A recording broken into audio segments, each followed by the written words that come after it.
Hello students and welcome back to channel Siraj Shaikh D. आज managerial decision का lecture number 2 होगा, जिसमें हम कवर करेंगे नए points of managerial decision. Start करेंगे आज से क्लास।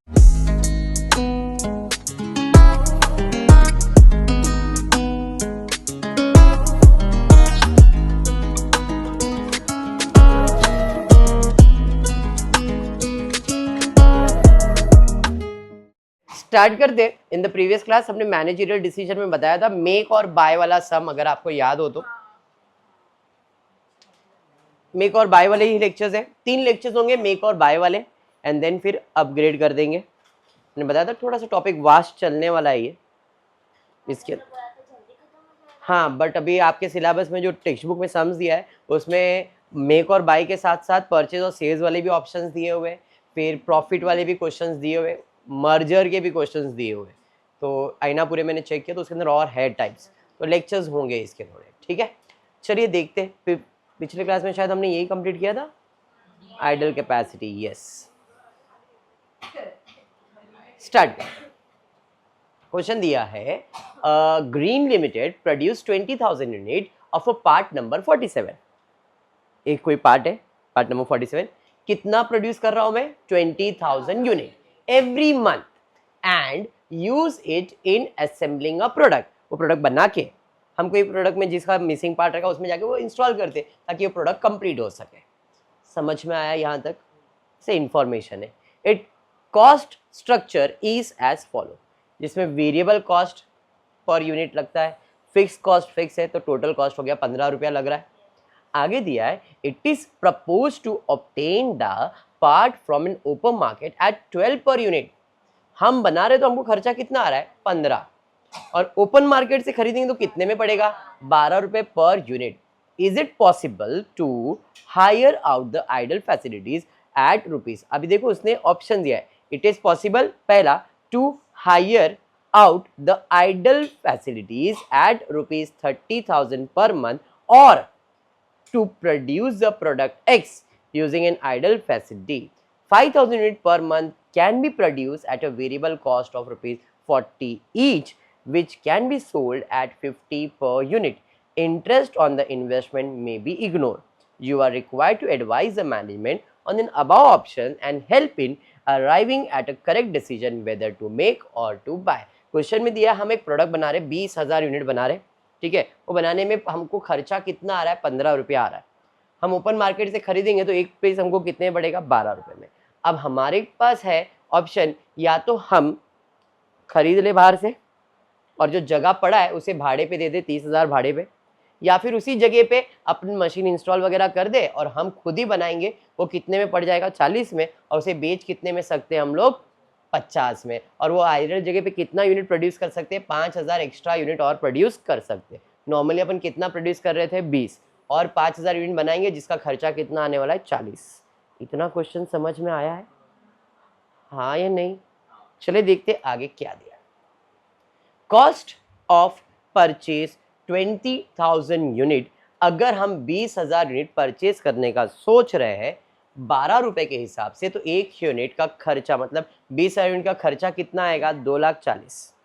अरे हाँ, अगर 20,000 यूनिट 12 रुपए के हिसाब से खरीदोगे तो खर्चा कितना आएगा? Less income from hiring the idle. अगर हम बाहर से खरीदे तो जगह भाड़े पे दे देंगे और उसे रेंट कितना कलेक्ट करेंगे, तो हमको इफेक्टिव कॉस्ट कितना लगने वाला है? 2,10,000। ये फिक्स ऊपर का एक्सपेंस है, नीचे का इनकम है ना, इतना खर्चा आएगा, उसमें से रेंट मिल गया तो अपना बच गया ना पैसा। तो 2,40,000 में से 30,000 तो बच गया, तो एक्चुअल में खर्चा 2,10,000 का ही आएगा ना, इसके लिए माइनस करते हैं।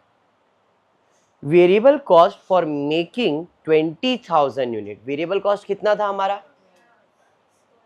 2,00,000। Excess cost outside the supply अपने को कितना पड़ रहा है? नॉर्मली समझो, अगर हम ये ओपन मार्केट से खरीदते तो इसमें 12 रुपया का प्रोडक्ट लगने वाला है।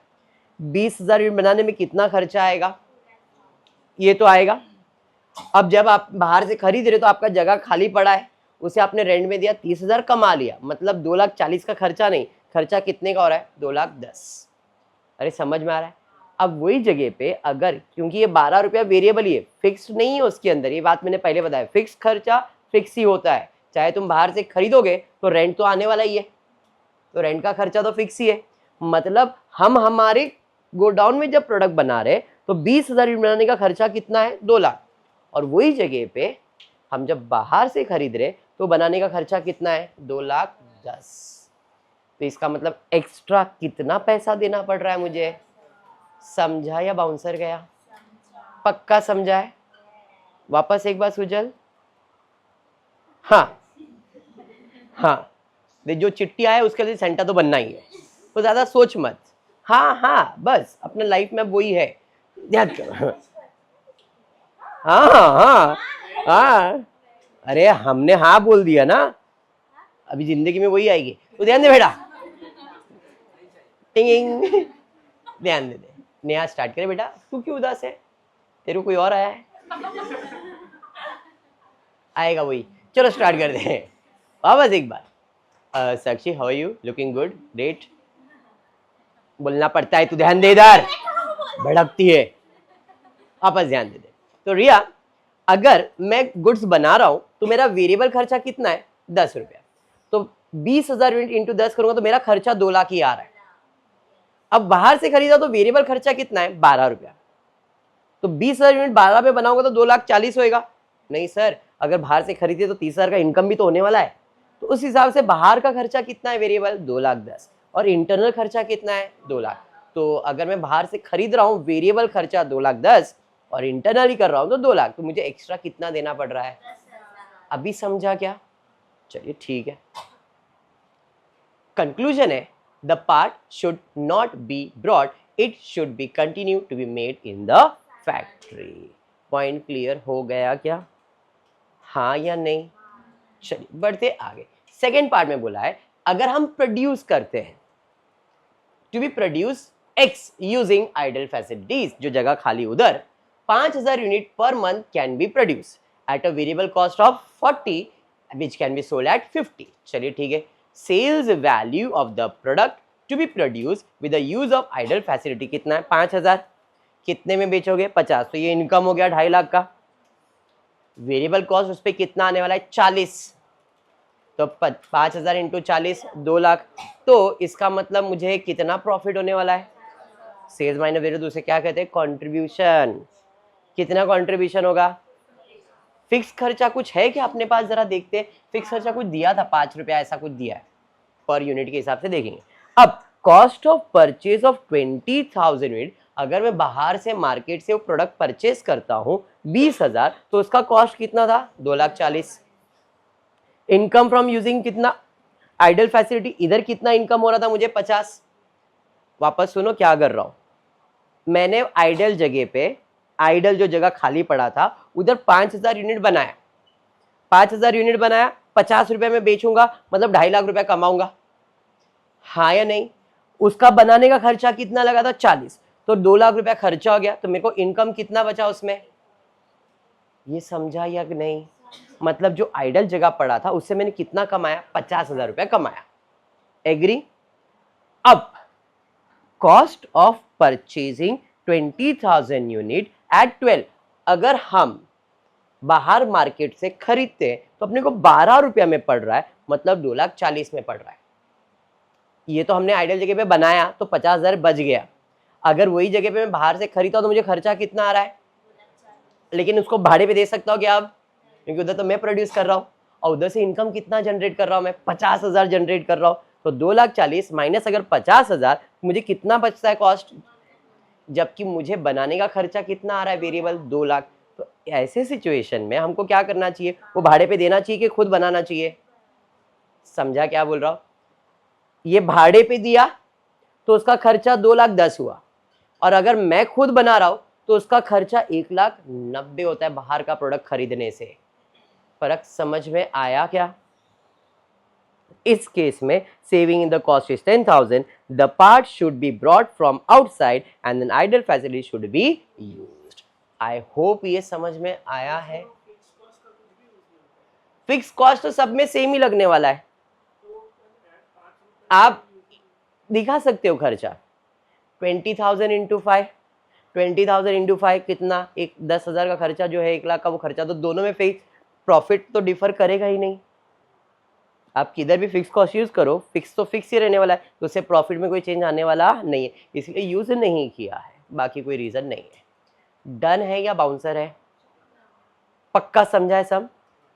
तो दोनों सिचुएशन क्लियर हो गया। एक, हमने बाहर से प्रोडक्ट खरीदा है और उसको भाड़े पे दे दिया है तो कॉस्ट, और एक हमने खुद ही जगह पे मैन्युफैक्चर किया है और कितना आंसर आया। इसका कोई ऐसा पैटर्न नहीं है, यहाँ पैटर्न वाइज जाना है, बट आपको ये लॉजिक क्लियर करना है कि आपको सामने वाला कंक्लूजन पूछ रहा है, भाई देख मैं ये खर्चा कर रहा हूँ, तेरे को क्या लगता है करना चाहिए खरीदना चाहिए, बता मेरे को खाली, तो अपने हिसाब से तुम उसका कैलकुलेशन उसको बता रहे हो। पक्का समझ में आया? सर कितना 100 में 100 बता दो, है ना? Auto Part Limited has an annual production of 90,000 units for a motor component. The component cost structure is as below. Material का खर्चा, लेबर का खर्चा 180 जिसमें 25% तो फिक्स है, वेरिएबल खर्चा दिया है, फिक्स खर्चा दिया है और टोटल दिया है। जरा कैलकुलेटर निकाल सकते तो निकालो। 270 प्लस 180 प्लस 90 प्लस 135 आया 675 टोटल खर्चा।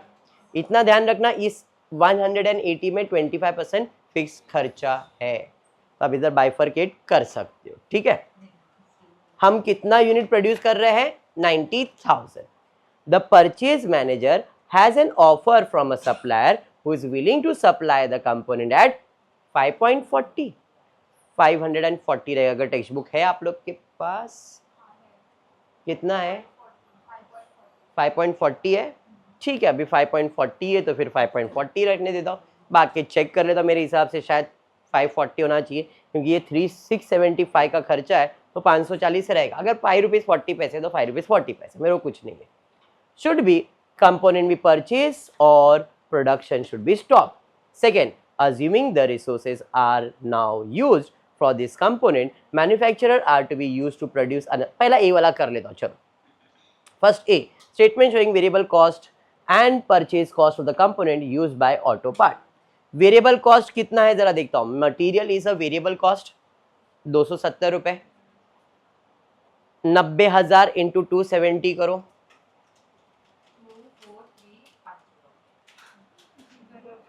2,43,00,000। लेबर में 180 है, उसमें 25% फिक्स है तो 75% वेरिएबल है, तो लेबर में हम कितना परसेंट लिखेंगे? 75%। 180 का 75% निकालो। ये समझा क्यों आया, कैसा आया? हम वेरिएबल लिख रहे, फिक्स खर्चा नहीं, तो इंटू 90, 1,21,50,000। उसके बाद वेरिएबल पर यूनिट एक्सपेंसेस दिया हुआ है, एक्सपेंसेस में वेरिएबल एक्सपेंस दिया है 90 रुपीज और फिक्स लेने की जरूरत नहीं है। टोटल वेरिएबल खर्चा आ जाएगा हमारा 4,45,50,000। प्लस करके चेक करो, देखो आपके कैलकुलेटर पे वही आ रहा है। पहले बताने का रीजन है क्योंकि कोई कोई कैलकुलेटर पे ना कुछ अलग आ जाता है, फिर बाद में वापस करते हैं तो फिर बाद में आता है। आया क्या? देखो अभी तक तो नहीं आया है। वाह, आ गया पहली बार में। ये समझ में आया? तो मेरा वेरिएबल खर्चा कितना है? 495 per unit, 495 per unit and it is 4,45,50,000। ये समझ में आया? द परचेज डिपार्टमेंट कितने में बेचने की बात कर रहा है? The cost for purchasing when the company is purchase 500 and, समझ में आया? मतलब 5.4 नहीं था। तो अगर मैं ये बाहर से खरीदता हूं तो मुझे खर्चा आता है 4,86,00,000। फिक्स खर्चा तो फिक्स ही रहेगा, तो अब सजेस्ट करो क्या करना चाहिए। समझ में आया? इधर डिफरेंस आ गया, देयरफॉर यहाँ पे लिखा है, कुछ लिखा गया लोग ने, नहीं ये अलग अलग दिया। तो इस हिसाब से मेरा डिसीजन ये रहेगा कि मुझे मार्केट में 445 का मैं बना रहा हूँ और मार्केट कॉस्ट 486 है, तो it better to make the product not to buy the product. I hope A वाला आंसर क्लियर है। अब बी पे जाते हैं। Assuming the resources now used for this component manufacture are to be used to produce another new product for which selling price, same ऐसा ही पिछले सम जैसा ही है कि हमने प्रोडक्ट X बनाया उस जगह पे रख के और उसे कितने में बेच रहे? 485 में बेच रहे। In the latter case the material purchase will be, अब मटेरियल खरीदने का भाव कितना हो जाएगा 200 रुपए per unit. 90,000 unit of this product can be produced at the same cost basis as above of labor and expenses. Discuss whether it should be advisable to divert the manufacture. बस वही same है. चलिए variable cost, तो selling price कितना था 485, material का cost 200 रुपया, labour का कॉस्ट 135. कहाँ से आ रहा है, ये मटेरियल 270 था बट यहाँ पे मटेरियल कॉस्ट कितना बोल दिया था उसने 200 रुपया, लेबर सेम है 135, एक्सपेंसेस 90 ही रहेगा. अरे हाँ, अब अपना टोटल खर्चा हो गया 425, बेचना है 485 में, खर्चा लगने वाला है 425, इसका मतलब प्रॉफिट कितना होने वाला है. अरे ये समझा क्या, तो contribution per unit 60, loss per unit if present component is purchase. तो भाई हम परचेज कितने में कर रहे थे,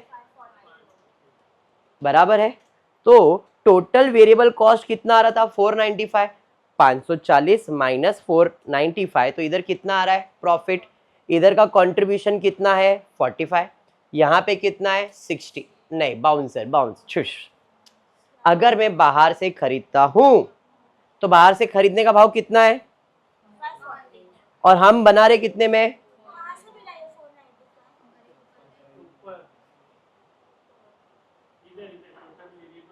ये क्या है 495 रुपीज. हम प्रोडक्ट बना रहे थे 20,270 रुपए का मटेरियल लग रहा था, 135, 90, 495 मेरे को पड़ रहा था. इधर ऊपर ही किया था ना तुमने, 495, 45, ये वही है 540, 495, वही है. हाँ वही लिख के बता रहा है, कैलकुलेट कर रहा है. 540 माइनस, वो बता रहा है, सिर्फ बता रहा है, ऑप्शन दे रहा है और कुछ भी नहीं कर रहा है, और कुछ भी नहीं. ऑप्शन नंबर, चलो दूसरा वाला डब्बा वापस एक बार, ये लो वापस एक बार, दूसरा वाला डब्बा. सेलिंग प्राइस, अगर मैं प्रोडक्ट को बेच रहा हूं तो कितने में बेच रहा हूं, अब ये इनकम है, खर्चा कितना हो रहा है 425, कैसे है ये समझ में आया क्या, 200 रुपया मटीरियल, लेबर और वेरिएबल, तो मुझे प्रॉफिट कितने का हो रहा है 60 का प्रॉफिट हो रहा है. इस केस में अगर मैं बाहर से खरीद रहा हूं तो मुझे खर्चा कितना पड़ रहा है 540, और अगर बना रहा हूं तो खर्चा कितना पड़ रहा है, मेरा कितना पैसा बच रहा है 45 बच रहा है ना. अरे हाँ 540 जा रहा था, अगर मैं बनाता हूं तो 495 जाएगा, तो मेरा पैसा तो बचेगा ना 45. तो अब दोनों में से कौन सा ज्यादा प्रॉफिटेबल है, बस. तो इसका मतलब है कि अपने को वो जो जगह पड़ा है उधर ये मैन्युफैक्चर करना चालू करना चाहिए. हाँ इसमें भी वैसा ही था ना, किधर गया, ये समय किए थे ना अपन ने, इधर भी किया था ना अपन ने. समझ में आ गया सब, पक्का. मेक और बाय डिसीजन क्लियर हो रहा है. PQ लिमिटेड 400 में टोटल खत्म हो जाएगा. Yes, PQ limited manufacture and sell a range of product. For one of its product, it make 2,000 unit of a component which has the following cost budget, same to same sum. Labor special scaled 40 hours, variable, allocated fixed overhead, total production cost दिया है. Softtech Limited has an offer to supply the component at a guarantee price of 25,000 per unit.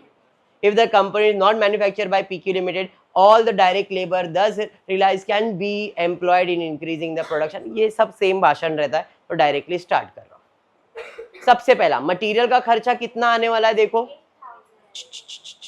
Material का खर्चा कितना आने वाला है, तो ये डायरेक्ट लेबर जो लिखा है डायरेक्ट मटेरियल रहेगा, नीचे डायरेक्ट लेबर रहेगा. देख लो, पहले डायरेक्ट मटेरियल रहेगा, फिर डायरेक्ट लेबर रहेगा, फिर वेरिएबल ओवरहेड्स रहेगा. लेबर ही लिखा है, ठीक है. 20,000 इंटू 8,000 करो, कितना आ रहा है, सॉरी 2,000 इंटू 8,000, 1 करोड़ 60 lakhs. तो डायरेक्ट मटेरियल 1 करोड़ 60 lakhs. अगर हम बना रहे तो हमको इतना खर्चा आएगा. लेबर में स्किल्ड स्पेशली स्किल्ड कितने हैं 40 hours at the rate 150 per hour हमको देने का है और पर यूनिट का कॉस्ट दिया है 6000। तो 6000 पर यूनिट इंटू 2000 करूंगा तो 1,20,00,000 लेबर आ जाएगा। वेरिएबल ओवरहेड्स कितना बोला है भाई 40 hours at the rate 75 per hour 3000 rupees. तो 3000 इंटू 20 60 lakhs। अरे समझा ये। अब यहां पे इसका टोटल मारो कितना आ रहा है 1 करोड़ 2 करोड़ 3 करोड़ 20 3 करोड़ 40। तो टोटल वेरिएबल खर्चा है 3 करोड़ 40 लाख अगर मैं बनाता हूं तो। समझा। अब इसने बोला है कि भाई ये बंदा अपने को पर यूनिट कितने में बेच के देगा 25,000 रुपीज में हर एक प्रोडक्ट को बेचेगा इंटू 2000 कर लो कितना आ जाएगा 2000 इंटू 25,000। अब सिंपल है मैं मैन्युफैक्चर कर रहा हूं तो मुझे खर्चा आ रहा है 3 करोड़ 40 लाख का। बाहर से खरीद रहा हूं तो खर्चा कितने का आ रहा है 5 करोड़ का। क्लियर है। Therefore, और कुछ दिया है क्वेश्चन में कुछ तो दिया है जरा देख लेते हैं। If the company is not made PQ limited thus it can release by the product। हाँ यहाँ पे दिया है ध्यान देना। Softtech Limited has an offer to supply the component at a guarantee price of rupees 25,000 per unit. If the component is not manufactured by PQ Limited, all the direct labor thus released can be employed in increasing the production cost by 1600 unit of an existing product K which uses 50 of this type of direct labor hour per unit. K is sold for 40। ये K sold तो अलग है। अब जरा ध्यान देना हमारा labour 1600 था और लेबर को हम लोग कितना पे कर रहे थे 40 आवर्स इंटू 1.50 मल्टीप्लाई करो देखो 6000 आ रहा था क्या 45,000 दिया। के सोल्ड कितने में कर रहा है वो 45,000 per unit and has a managerial cost of 30। बेचूंगा 45 में खर्चा हुआ 30 तो 45 माइनस 30 तो मेरे को प्रॉफिट कितना हुआ कंट्रीब्यूशन 5 15 इनटू कितने लेबर्स आने वाले 1600 आवर्स के लिए। तो कंट्रीब्यूशन अगर के का प्रोडक्ट की बात करूंगा तो 45,000 माइनस 30 15 इंटू 16 2 करोड़ 40 लाख 5 करोड़ का है खर्चा। अगर मैं मैन्युफैक्चर नहीं करता हूं बाहर से खरीदता हूं तो खर्चा लगेगा 5 करोड़। उसमें मेरे लेबर बच जाएंगे कितने लेबर बच जाएंगे तो 45,000 का मैं बेचने वाला प्रोडक्ट खर्चा सिर्फ 30,000 ही लेबर का आने वाला है और 16 आवर्स मेरे बच जाएंगे मतलब मेरा 2 करोड़ 40 लाख का खर्चा बच जाएगा। तो अब जब बच जाएगा तो ये प्रोडक्ट कितने में बनके रेडी होएगा मतलब अगर मैं खरीदता हूं तो मेरा वेरिएबल खर्चा कितना है 2 करोड़ 40 लाख 2 करोड़ 60 लाख और अगर मैं बनाता हूं तो मेरा खर्चा कितना है 3 करोड़ 40। इस केस में मुझे क्या करना चाहिए बाय कर लेना चाहिए। क्यों क्योंकि बाय का जो वेरिएबल खर्चा है वो कम है और मेक का जो वेरिएबल खर्चा है वो ज्यादा है। नो कंपोनेंट देयरफॉर यहाँ पे पर यूनिट निकाला। तो इस केस में अपने को क्या करना चाहिए हमको प्रोडक्ट को बाय कर लेना चाहिए। सर ये क्या किया 80 20 4000 कुछ नहीं है 2 करोड़ 40 लाख माइनस 2 करोड़ 60 लाख करो 80 लाख आएगा। 80 लाख कितने यूनिट्स के लिए तो पर यूनिट कितना है वो निकाला है बस और कुछ भी नहीं है। ठीक है क्लियर हो गया क्लियर हो गया। हाँ सर खत्म। चलिए ठीक है आज की क्लास इतना ही करते हैं। होपफुली वीडियो पसंद आया तो प्लीज वीडियो को लाइक कर देना फ्रेंड ग्रुप में शेयर करना चैनल को सब्सक्राइब करना। Thank you for watching the video.